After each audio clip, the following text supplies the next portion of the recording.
जिस मिट्टी को हम इस तरह से हाथ में लेकर मुट्ठी बांधते हैं और वो लड्डू बन जाए तो उस मिट्टी में क्या पौधे होंगे?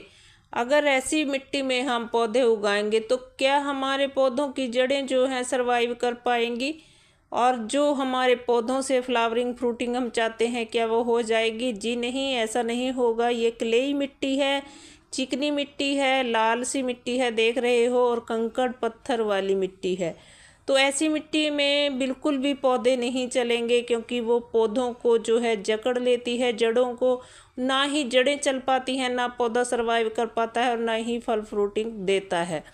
तो इस तरीके से बनी हुई चिकनी और जिद्दी सी मिट्टी को हम कैसे इसको उपजाऊ बनाएं, जिससे इस मुट्ठी बंधने वाली मिट्टी को हम वेल ड्रेन बना लें, पौधे अच्छे चलें जिसके अंदर, और हमें एक उपजाऊ मिट्टी तैयार मिल जाए। तो इसी चिकनी मिट्टी से मैंने ये मिट्टी तैयार की है, देख सकते हो आप कितनी उपजाऊ है, भुरभुरी है और कितनी वेल ड्रेन है। तो हेलो फ्रेंड, मैं हूँ अमरजीत और आप देख रहे हो सैनी टेरेस किचन गार्डन। ये मिट्टी जो आप देख रहे हो बिल्कुल रेडी मिट्टी है, इसमें हम पौधा लगा सकते हैं। देखिए हाथ हल्का सा लगाने से ही टूट रही है, कैसे बिखर रही है।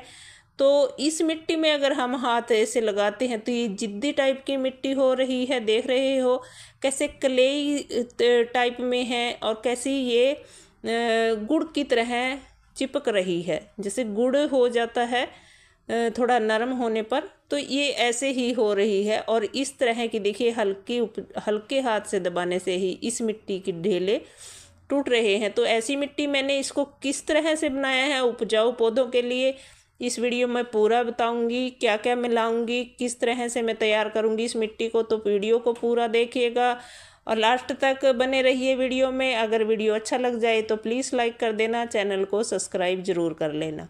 तो ये मिट्टी मिक्स करने के लिए मैंने सबसे पहले ये गोबर की खाद ली है। ये पुरानी है, 1.5 से 2 साल पुरानी खाद है। और ये जहाँ पे उपले इकट्ठे करके हम ढेर लगाते हैं और फिर उसको गोबर से ढक देते हैं, ऊपर से फिर उस पर ये घास फूस पराली, जो भी धान की पराली होती है या गन्ने की, तो उससे ढक दिया जाता है उसको बरसात के मौसम में। और फिर जब उसमें से हम उपले निकाल लेते हैं सारे, नीचे जो टूटा फूटा सा गोबर का बचता है अवशेष, तो ये वही मिट्टी भी है इसके अंदर मिक्स हल्की सी, और ये गोबर खाद है। ये बहुत अच्छी होती है, उपजाऊ होती है, पौधों के लिए वरदान है। तो किस तरह से देखिए, ये सामान मैंने दूसरा लिया है। ये सामान है किचन की, जो कचरे से हम छिलके से सब्जियों के और फलों के छिलके होते हैं, गार्डन का वेस्ट होता है, तो मैं सर्दियों में ग्रो बैग भर भर के रख लेती हूँ इन सारी चीज़ों का, और बनाती हूँ इससे किचन के कंपोस्ट और गार्डन के कचरे से कंपोस्ट। तो फिर मैं ये सारी कंपोस्ट तैयार है, ये मैं ले रही हूँ, इसको मिक्स करूँगी। और अगली चीज़ है मेरे पास एक और, देखिए ये है राइस हस्क, जो चावल के छिलके उतरते हैं, जीरी जो हम धान चावल जिनसे निकालते हैं, तो ये ऊपर वाला छिलका होता है। तो मुझे ये फ्री में ही मिल जाता है, यहीं पास में जहाँ आटा पिसवाते हैं वहाँ से। इस मिट्टी में अगर हम मिलाएंगे तो ये उपजाऊ भी बनाएगा, इसको खाद का भी काम करता है। ये गल सड़ जाता है जब वो मिट्टी में मिक्स होके, तो ये खाद बन जाता है, फिर खाद का रूप इसमें देखिए मिक्स हो गया है, पता भी नहीं चल रहा है।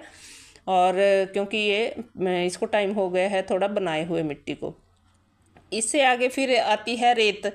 देखिए रेत, ये मैंने हमारे यहाँ पे नलका लगा था, और उस नलके में से जो नीचे से रेत निकलती है, ये वो वाली रेत है। आप कोई भी रेत ले सकते हो, नदी से आती है या जो घर बनाने के लिए यूज होती है, उसमें वो रेत, कोई भी रेत ले सकते हो। मैंने ये वाली ली है, मैंने सीमेंट के कट्टे भर के रख लिए थे इसको, तो 2-3 साल से इसका यूज कर रही हूँ मिट्टी में। तो इस तरीके से देखिए मैंने ये शीट बिछा ली है, क्योंकि बादल हो रहे हैं, कभी भी बरसात होने लग सकती है, तो मैं नीचे नहीं इसको बिखरा रही हूँ, शीट पे डालूंगी।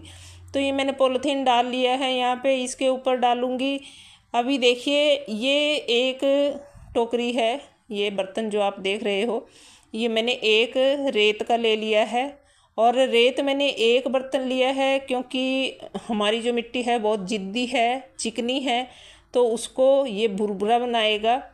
जितना हम इसके अंदर रेत डाल देंगे, जैसे बराबर मात्रा अगर डाल देते हैं, तो ये फिर उससे भुरभुरी हो जाती है।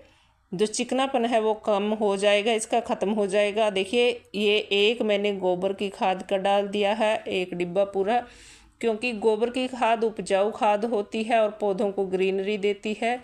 हमारे पौधों को के लिए सबसे बेस्ट होती है गोबर की खाद, और ये न्यूट्रिशन युक्त खाद है। देखिए जो ये देख रहे हो किचन के और गार्डन के जो कचरे होते हैं, छिलके होते हैं, पत्ते होते हैं, ये उन सब चीज़ों की खाद है।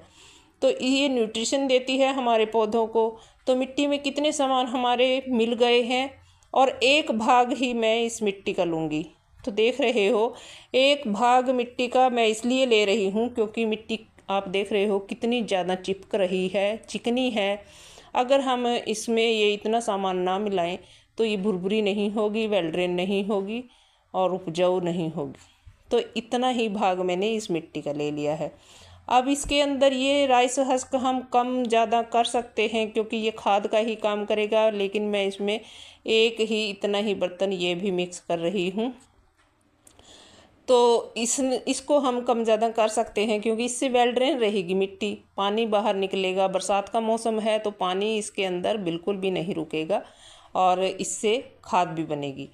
तो इस तरीके से हम इस चीज़ को मिला रहे हैं। इसके अलावा आप सूखे पत्ते अगर आपके पास हैं वो भी मिला सकते हैं, नीम की खली मिला सकते हैं, मुट्ठी दो मुट्ठी इसके अंदर, मुट्ठी दो मुट्ठी राख मिला सकते हैं।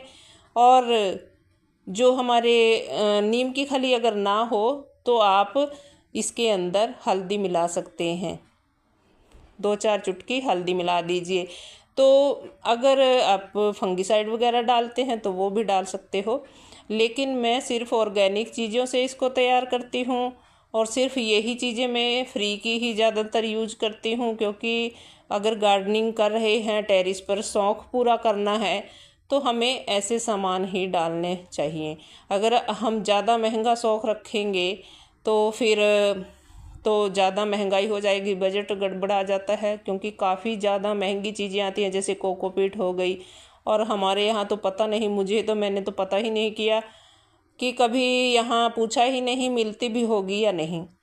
क्योंकि अगर हम इसमें वैसे कोकोपीट डाल सकते हैं इसको भुरभुरा वेल ड्रेन बनाने के लिए, लेकिन वो खाद का काम नहीं करती। अब जितने भी हमने इसमें डाले हैं सभी चीज़ें इसको न्यूट्रिशन देंगी, सिर्फ रेत को छोड़कर। रेत वेल ड्रेन का काम करेगा, जो हमने राइस हस्क डाली वो भी खाद का काम करेगी, जो हमने न्यूट्रिशन वाली किचन के कंपोस्ट डाली है वो भी इसके अंदर वेल ड्रेन रखेगी और जो है न्यूट्रिशन देगी, इसको उपजाऊ शक्ति इसकी बढ़ाएगी। और जो ग्रीनरी है पौधों में और जो बढ़त होती है, ग्रोथ होती है, वो होती है गोबर खाद से।